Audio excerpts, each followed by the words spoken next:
Topic है जेक्स दरिदा। जेक्स दरिदा एक फ्रांसीसी दार्शनिक विचारक थे। इनको डिकंस्ट्रक्शन के लिए जाना जाता है। इन्होंने डिकंस्ट्रक्शन की थ्योरी दिया जो कि बहुत ही फेमस है।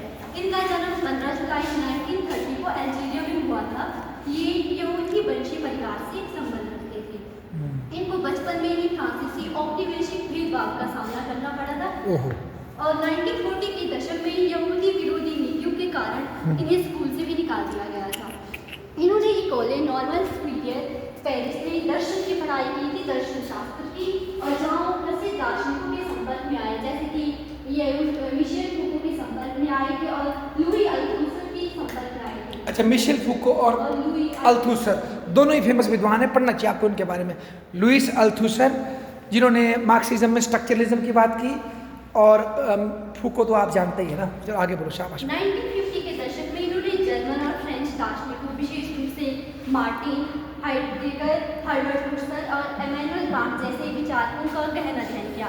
और ये 1967 में 3 इनकी फेमस रचनाएं जिनके लिए इनको अंतर्राष्ट्रीय सतह पर पहचान मिली है। वैसे तो इन्होंने बहुत सारी रचनाएं लिखी पर इनकी जो उनके 3 ही फेमस वर्क है जिनके लिए इनको जाना जाता वो है नंबर 1 ऑफ ग्रामेटोलॉजी 1967। लिख लो, इनको नाम लिख दो ताकि हमको याद रह जाए। ऑफ ग्रामेटोलॉजी अक्सर यूजीसी नेट में लिखना आता है। ऑफ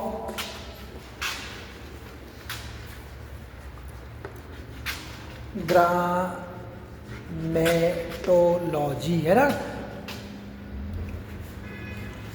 आपने इसकी थीम भी पढ़ी है बेटा थोड़ी, क्या है? हाँ, हम सबको इनकी थीम्स पढ़नी चाहिए।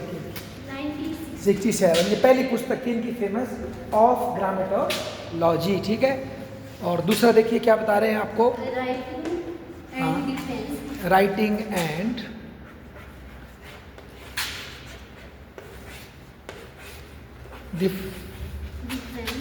डिफरेंस। ये भी इन्होंने 1967 में।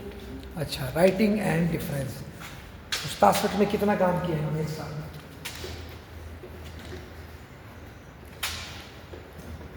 और last speech and phenomena. Speech and madam ji phenomena. Phenomena है ना। फिनोमिना होता है घटना। ओके, अरे वाह, तीनों एक ही समय में। अच्छा, स्पीच एंड फिनोमिना। बाकी फोन में भी देखो बेटा, अपने फोन में आपको फुल राइटिंग मिलेगी। जो इनकी पहली बुक है ना ऑफ ग्रामेटोलॉजी 1967 की, इसमें वो क्या करते हैं, ये इनकी सबसे प्रसिद्ध कृति मानी जाती है जिसमें उन्होंने भाषा, लेखन और अर्थ की प्राप्ति की जांच की। हाँ। और उन्होंने इसमें जो लोगोसेंट्रिक है ना उसकी आलोचना की और दिखाया कि जो पश्चिमी दर्शन है उसमें क्या होता है, स्पीच को राइटिंग से ज़्यादा इंपॉर्टेंस दी जाती है। लोगोसेंट्रिसिज्म की आलोचना की ना, लिख लो वहाँ पर लोगोसेंट्रिसिज्म। ये पढ़ना बेटा इसके बारे में आपने। लोगोसेंट्रिसिज्म की आलोचना करते ही है अपने वर्क में। थैंक यू, ये आपने काफी काम किया। अब बोलो आप खुल के। सेकंड है जो राइटिंग एंड, मतलब इसमें क्या बोला आपने कि इन्होंने बोला कि स्पीच को जो पश्चिमी दर्शन है उसमें स्पीच को राइटिंग से ज़्यादा इंपॉर्टेंस दी जाती।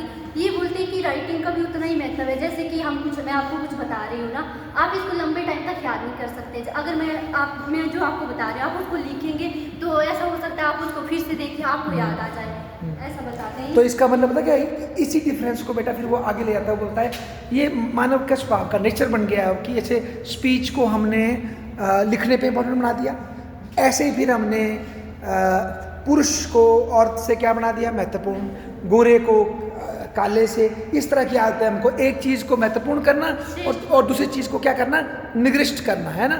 शाबाश, आगे बोलो बेटा। जो सेकंड बुक है राइटिंग एंड डिफरेंस, ये इनके लेखों का एक संग्रह है जिसमें उन्होंने साहित्य और दर्शन पर चर्चा की। ठीक है। इसमें उन्होंने मेटाफिजिक्स ऑफ प्रीसेंस की आलोचना की। मेटाफिजिक्स ऑफ प्रीसेंस, मेटाफिजिक्स वर्ड क्या है, प्रीसेंस। अच्छा, लिखेंगे स्पेलिंग क्या है, मेटाफिजिक्स ऑफ प्रीसेंस क्या होता है।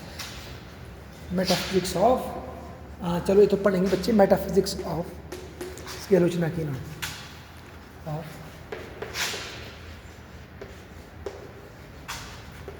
अच्छा, प्रेजेंस, मेटाफिजिक्स ऑफ प्रेजेंस की उपस्थिति की आलोचना की। वाह क्या बात है, कौन पढ़ना आपने, बोलो बेटे। शाबाश। उन्होंने जो फ्रेंच संरचनावादी जैसे कि क्लॉड लेवी, स्ट्रॉल और मिशेल फूको की भी समीक्षा की। और जो इनकी बुक है स्पीच एंड फिनोमेनिया, इसमें उन्होंने क्या किया, एडमंड हर्सल के जो फिनोमेनोलॉजी के ऊपर विचार लिखो इसको, इस हर्सल का नाम लिखो बेटा, बड़ा फेमस बंदा है ये, एडमंड हर्सल। ये वो विद्वान है जर्मनी का जिसको आज आप फादर ऑफ एआई बोल सकते हैं। ये है फादर ऑफ एआई बंदा, एडमंड हर्सल।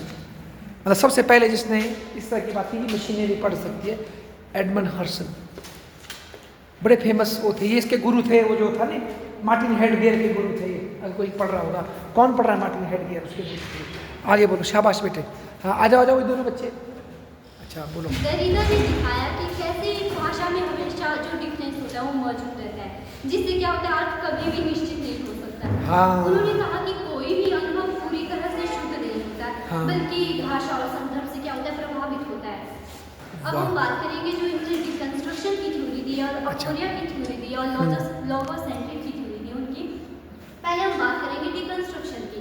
जो ये डिकंस्ट्रक्शन है ये दर्शन और भाषा से जुड़ा एक महत्वपूर्ण सिद्धांत है जिसे जेक्स दरिदा ने विकसित किया। ये विचार किसी भी टेक्स्ट, भाषा और विचार प्रणाली को पारंपरिक तरीके से समझने की प्रक्रिया को चुनौती देता है। बिल्कुल। अब बात करते हैं डिकंस्ट्रक्शन है क्या। डिकंस्ट्रक्शन किसी भी विचार, भाषा या पाठ को खोलकर ये देखना कि ये कैसे बना है, उसमें कौन कौन सी कॉन्ट्रडिक्शन है। हम दरिदा कहते हैं कि भाषा और विचार हमेशा निश्चित नहीं होते, बल्कि कॉन्टेक्स्ट और अन्य शब्दों के अर्थ पर निर्भर करते हैं।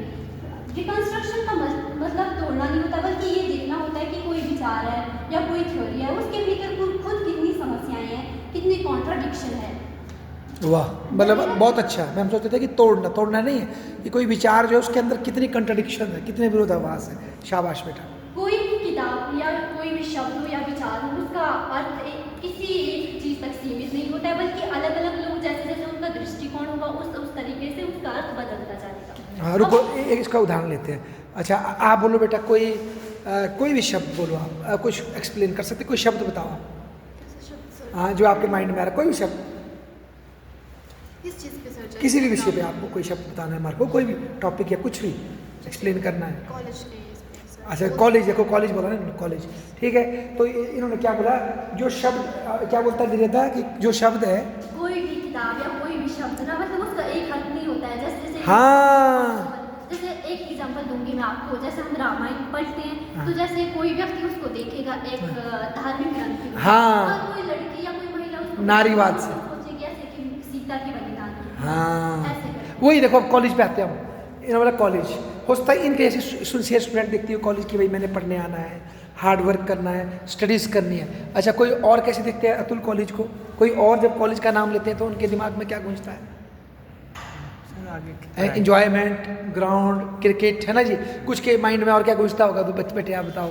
कॉलेज के नाम से एक सुनहरे पल, है ना, जब वो जवान था, घूमता था, है ना जी।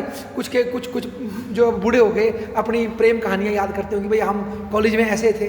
कोई अपना फैशन याद करता होगा, अपनी ब्यूटी याद करता। तो कॉलेज कहने को तो एक वर्ड है कॉलेज, पर कॉलेज के कई अर्थ है ना। और कॉलेज और स्कूल में क्या फ़र्क है? क्या कॉलेज स्कूल है कि नहीं है? मतलब जो शब्द हमने निश्चित लिए ना, कॉलेज मैं बोल रही हूँ, पर कॉलेज का अर्थ इतना क्लियर नहीं है बेटा, समझे? ऐसा बोलता है वो। इसमें इतना शोर मत हो जाओ कि हम बिल्कुल सही है, ऐसा बोल रहा हूँ। आगे बोलो, शाबाश। अब बात करते हैं कि जो डिकंस्ट्रक्शन है वो काम कैसे करता है। हाँ, बताओ। दरिदा ने डिकंस्ट्रक्शन को समझाने के लिए भाषा और विचारों की पारंपरिक व्यवस्था को चुनौती दी। ठीक है। वो कहते हैं कि भाषा में अर्थ हमेशा बदलता रहता है, मीनिंग इज नेवर फिक्स्ड। आमतौर पर क्या होता है कि हम मानते हैं कि हर शब्द का स्पष्ट अर्थ होता है, लेकिन दरिदा कहते हैं कि शब्दों का कोई निश्चित अर्थ नहीं है, बल्कि वो हमेशा कॉन्टेक्स्ट और टाइम के अनुसार बदलते हैं। मान लीजिए हम जस्टिस शब्द का अर्थ समझना चाहते हैं, अब हम जस्टिस शब्द का अर्थ समझना चाहते हैं तो हमारा दिमाग क्या करता है? एकदम से उसको कानून के साथ जोड़ देता है। फिर हम सोचें कि कानून के बारे में, तो कानून को हमें एकदम से हमारे दिमाग में आ जाएगा, हम उसको संविधान से रिलेट करेंगे। फिर हम संविधान को देखेंगे तो वो समाज या नैतिकता से संबंधित हो। इसी तरह वो बताना चाहते हैं कि कोई भी अर्थ, मतलब किसी भी अर्थ का निश्चित स्थायी अर्थ नहीं होता है। रुको, देखो कितना अच्छा बोला इन्होंने, जस्टिस ही है, इसको ही फिर से लेते हैं। अच्छा हंसा आप बताओ, आजकल जब हम जस्टिस की बात करते हैं, चलो अभी आई आप में से सबसे ज़्यादा कौन से, आप बोलो, जब जस्टिस का शब्द आपके दिमाग में आता है या हम डिस्कस करते हैं, आपके माइंड में कौन सी तस्वीरें बनती है? महत्वपूर्ण किसी, मतलब वो किसी, कौन दिखता है आपको? कोई गरीब आदमी दिख रहा होता है, कौन दिखता है, मतलब किसको इमेजिन करते हैं? हाँ, वो इनोसेंस, कोई लड़की भी हो सकती है, कोई लड़का भी हो सकता है ना। तो एक ज़माने में जब जस्टिस की बात होती थी तो कानून के समक्ष समानता, फिर नस्लीय भेदभाव की मनाही, कोई जातिगत भेदभाव से बचाव, है ना। और आजकल जब जस्टिस की बात होती है तो पर्यावरण की जस्टिस की बात भी होती है ना।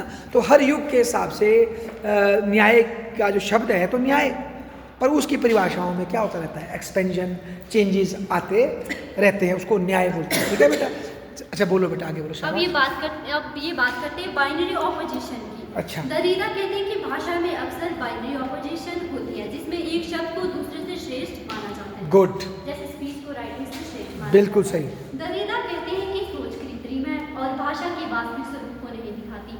उदाहरण के लिए परंपरागत रूप से क्या होता है, स्पीच को राइटिंग से बेहतर माना जाता है, क्योंकि बोलना नेचुरल है, जबकि लिखना क्या आर्टिफिशियल है। बोलना हमारे विचारों को सीधे व्यक्त करता है, जबकि लिखना मीडियम के जरिए होता है। लेकिन जो दरीदा है इस प्राथमिकता को गलत मानते हैं। जब कोई बोलता है तब भी हम शब्दों को इस्तेमाल कर रहे होते हैं। शब्द लिखे हुए नियमों से बने होते हैं। बिल्कुल। लिखना भी उतना ही महत्वपूर्ण है, क्योंकि बिना लिखने के जो बोले गए शब्द होते हैं उनको लंबे समय तक याद नहीं रखा जा सकता। बिल्कुल सही। इसलिए जो दरीदा है वो बाइनरी ऑपोजिशन की क्या करते हैं, उसको तोड़ते हैं और दिखाते हैं कि कोई भी विचार पूरी तरह से श्रेष्ठ नहीं है, बल्कि ये केवल भाषा और समाज की बनाई हुई व्यवस्था है। अब दरीदा कहते हैं कि डिकंस्ट्रक्शन को किसी भी टेक्स्ट पर कैसे लागू किया जा सकता है। दरीदा कहते हैं कि कोई भी किताब हो या कहानी हो, विचार पूरी तरह से स्पष्ट या निश्चित अर्थ नहीं देता। जैसे कि मैंने आपको एक पहले भी इसका उदाहरण दिया था, रामायण। अब हम बात करते हैं जो इन्होंने अपोरिया का सिद्धांत दिया उसके बारे में। लिखो ना बेटा, वर्ड लिख लो अपोरिया, ताकि सबको स्पेलिंग इसकी पीछे होगी।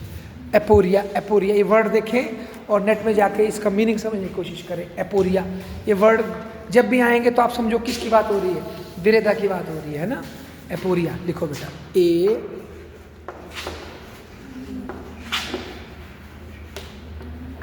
कोई बात नहीं, एपोरिया, APORIA, एपोरिया, शाबाश, बोलो बेटा। अपोरिया एक दार्शनिक अवधारणा है जिसे जैक्स दरीदा ने अपनी कंस्ट्रक्शन की पद्धति के तहत विस्तृत किया। अपोरिया का मतलब क्या होता है, एक ऐसी स्थिति जहाँ कोई साफ हल नहीं निकलता है। ये एक तरह की उलझन या कंफ्यूजन होती है। अगर ऐसे सिंपल लैंग्वेज में कहें तो जैसे मैं आपसे कोई क्वेश्चन पूछ रही हूँ तो आप उसका आंसर बताएंगे, अगर जो आपने आंसर बताया उससे भी एक नया क्वेश्चन तैयार हो जाएगा, मतलब हम लोग को इसका निश्चित जवाब ही नहीं मिल पाएगा। वो है अपोरिया। मैं आपको एक उदाहरण दूंगी। जैसे कि सब पूछते हैं कि पहले मुर्गी आई या अंडा आया, अब आप बताओ क्या आया? बोलो हंसा, पहले क्या आया आपके हिसाब से? मान लो हंसा के हिसाब से पहले अंडा आया, तो अब हाँ, जैसे हंसा ने बोला पहले अंडा आया, फिर मैं इससे पूछूंगी अंडा कहाँ से आया। हाँ, यही चलता रहेगा, कभी खत्म नहीं होगा। कभी खत्म नहीं होगा। तो ये अपोरिया की स्थिति है। तो फिर एक इसका और एग्जाम्पल है, जैसे कि समुद्र का किनारा कहाँ खत्म होगा। अगर आप में से कोई समुद्र के किनारे पर बैठा होगा तो आप सोचेंगे कि जहाँ पानी और जमीन मिलेगी वहाँ पर समुद्र का किनारा खत्म। लेकिन जब क्या होगा, लहरें आएंगी तो समुद्र का किनारा क्या होगा, बदल जाएगा। या फिर कभी जब क्या पानी कम होगा तो क्या होगा, जो किनारा है वो मतलब बढ़ता जाएगा। फिर तो क्या होगा, जो ये किनारा है इसकी कोई निश्चित परिभाषा नहीं है। अच्छा, अपोरिया, जैसे मैं थोड़ा सा बताऊँ आपको, जब हम छोटे बच्चों को पढ़ाते हैं ना, तब देखना आपने कि वो बोलेगा ये बारिश क्यों होती है। आप बोलते बारिश इसलिए होती है क्योंकि बादल बरसते हैं। तो अगर बच्चा को आप डराएंगे नहीं तो वो पूछेगा ये बादल क्या होते हैं, ठीक है। फिर पूछेगा बादल बनते कैसे हैं, उसमें पानी, उसको पूरी क्वेश्चन है ना। तो पर अक्सर में हम एक ही उत्तर पा के हम क्या हो जाते हैं, सेटिस्फाइड। पर रियलिटी अगर गहराई में हम देखें तो एक स्टेट ऑफ एपोरिया है, मतलब कि बहुत, इसका मतलब क्या हुआ, सरल शब्दों में एपोरिया क्या हुआ, एक फीलिंग। अपोरिया एक वो स्थिति है जब हम किसी सवाल का सही जवाब नहीं ढूंढ पाते। हाँ, जवाब के साथ नया सवाल खड़ा। बिल्कुल, मतलब अनिश्चितता की स्थिति है, आप श्योर नहीं है। शाबाश। इसलिए दरीदा कहते हैं कि हमें हर चीज को एकदम निश्चित मानने की बजाय क्या करना चाहिए, नए तरीके से सोचना चाहिए और नए तरीके से सवाल पूछना चाहिए। गुड बेटा। दरीदा के अनुसार हमारी भाषा, न्याय और एथिक्स में भी ऐसी उलझनें होती हैं जिनका कोई एकदम से सही समाधान नहीं होता है। दरीदा के लिए अपोरिया भाषा, तर्क और अर्थ के में मौजूद उनके जो गहरे कॉन्ट्राडिक्शन को उजागर करने का तरीका है। अब हम बात करते हैं कि दरीदा की जो अपोरिया का मूल विचार वो क्या है। दरीदा के लिए अपोरिया का मतलब प्रॉब्लम नहीं है, बल्कि ये किसी भी विचार की सीमाओं को उजागर करने का तरीका है। जो दरीदा है ये अपोरिया को 3 संदर्भों के अनुसार समझाने की कोशिश करते बताते हैं। फिर से रिपीट करेंगे आप, लाइन क्या बोला, दरीदा के अनुसार अपोरिया क्या है? मतलब दरीदा के अनुसार अपोरिया समस्या नहीं बल्कि किसी विचार की जो सीमाएं हैं उसको उजागर करने। अच्छा, लिमिटेशन को बताने की। गुड। अच्छा, ये अपोरिया को 3 प्रमुख संदर्भों के रूप में देखते हैं। नंबर 1 भाषा और अर्थ में अपोरिया। वाह।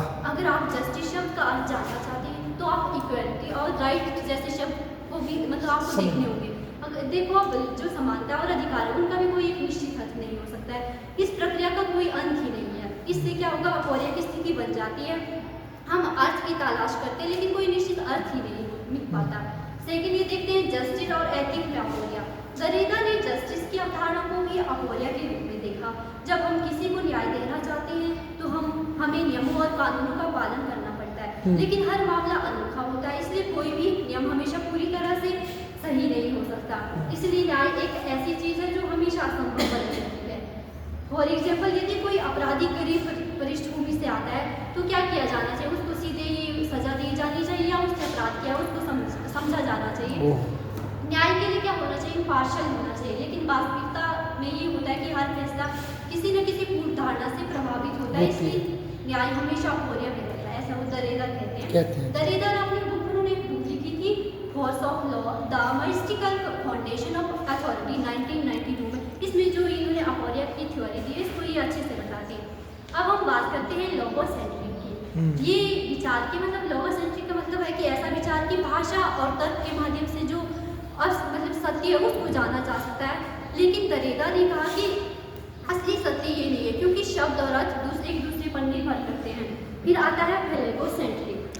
ये जो फेलेगोसेंट्रिक शब्द है ये जैकस दरिदा ने बनाया और इसका संबंध पैट्रियार्की, लैंग्वेज और लॉजिक से। इसको तीन भागों में समझ सकते हैं, जैसे फेलो पुरुष, मिल पितर सत्ता और लोगो। लॉजिक का ये अर्थ लेते हैं कि शब्दों और विचारों पर नियंत्रण, सेंट्रिसिज्म केंद्र में होना, डोमिनेंस किसी चीज का हावी होना किसी पर। फेलेगोसेंट्रिसिज्म का मतलब होता है कि समाज में देखें या फिर भाषा में देखें क्या होता है कि जो पुरुष होते हैं उनको समाज में ज़्यादा इंपॉर्टेंस दी जाती है, उनका जो तर्क होता है उसको महिलाओं के अलावा ज़्यादातर महिला जो तर्क देगी उससे ज़्यादा श्रेष्ठ महत्वपूर्ण पुरुष के तर्क को, ऐसा ही कहते हैं। इस वर्ड को लिख सकते हैं आप, ये शब्द इसने बनाया ना, फेलेगो। लिखो इस शब्द को, बहुत बढ़िया। देखो एक नया शब्द इन्होंने हमें बताया जो जैकस दरिदा ने बनाया है,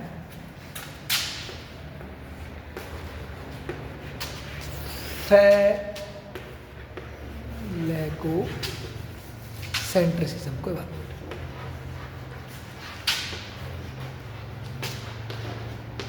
ठीक है, बहुत बढ़िया। फेलेगोसेंट्रिसिज्म, ठीक है। दरिदा ने कहा कि पश्चिमी दर्शन में भाषा लंबे समय से मेल सेंट्रिक रही है। इसमें पुरुषों के विचारों, तर्कों और शब्दों को ज्यादा इंपॉर्टेंस दी जाती है, जबकि महिलाओं के विचारों को कम आंका जाता है। जैसे हम इतिहास को देखें तो अधिकांश जो दार्शनिक है, वैज्ञानिक है, नेता वो पुरुष ही रहे हैं। दरिदा ने इस सोच को चुनौती दी और दिखाया कि जो भाषा और विचारधारा है उसमें असंतुलन मौजूद है। वो कहते हैं कि पश्चिमी दर्शन में जो पुरुष तर्क देते हैं और पुरुष को इंटेलिजेंट की मतलब रीजन और इंटेलिजेंस को पुरुष की विशेषता माना जाता है और इमोशन और सेंसिटिविटी को महिला की बिल्कुल जाता है। दुनिया की ज़्यादातर वो कहते हैं कि जो दुनिया की ज़्यादातर सोच है वो और जो भाषा है वो पुरुषों के नजरिए से बनी हुई है। भाषा में पुरुषों को ज़्यादा ताकतवर और महिलाओं को कमजोर दिखाया जाता है। दरिदा ने इस सोच को चुनौती दी और कहा कि हमें भाषा और समाज में छिपे भेदभाव को समझकर उसे बदलना चाहिए। फिर उन्होंने एक और शब्द दिया है, डिफरेंस। डिफरेंस लिखो बेटा, इस शब्द को लिखो, डिफरेंस। मुझे लगा आपने पढ़ा नहीं, लिखो डिफरेंस। गुड, डिफरेंस, डिफरेंस नहीं, डिफरेंस ये वर्ड दिया उसने, रांस ANCE कर दिया, या ई लगता ना वहाँ ANCE कर दिया। शाबाश बेटा, बोलो, गुड, बहुत ब्यूटीफुल। डिफरेंस, जैक्स दरिदा ने डिफरेंस शब्द को बनाया जो कि दो शब्दों से बना है, डिफरेंस और डिफरेंस। इसका डिफरेंस का मतलब तो हो गया अंतर और डिफरेंस का अंतर होता है स्थगित करना। डिफरेंस और डिफरेल, अच्छा ठीक है। दरिदा ने ये दिखाने के लिए डिफरेंस शब्द का प्रयोग किया कि कोई भी शब्द या विचार पूरी तरह से स्थायी नहीं है। हम किसी भी चीज को अंतिम सत्य नहीं मान सकती क्योंकि उसका अर्थ हमेशा संदर्भ के अनुसार बदलता रहता है। भाषा में हर शब्द का अर्थ दूसरे शब्द पर निर्भर करता है, इसलिए कभी भी पूर्ण सत्य तक नहीं पहुंच सकता। बिल्कुल सही। इसका मतलब ये भी है, जैसे मैंने कहीं पढ़ा कि भाई मान लो जैसे हमने बोला एक जग और एक जो बॉटल बोला ना, बॉटल और जग बोला, तो अगर आप बॉटल और जग को जब दो अलग भाषाएं शब्द हैं, जब आप इन दोनों के बीच में जो गैप है ना उसको देखने जाओगे ना तो आपको असली रियलिटी दिखाई देगी। ये इतना आसान नहीं है जग और बॉटल, ये तो जब आप गहराई से समझने लगेंगे तो उन दोनों के बीच की जब दूरी को आप पाटने लगोगे तो आपको पता लगेगा कि अर्थ इतना आसान नहीं होता है ना। शाबाश बेटा, गुड।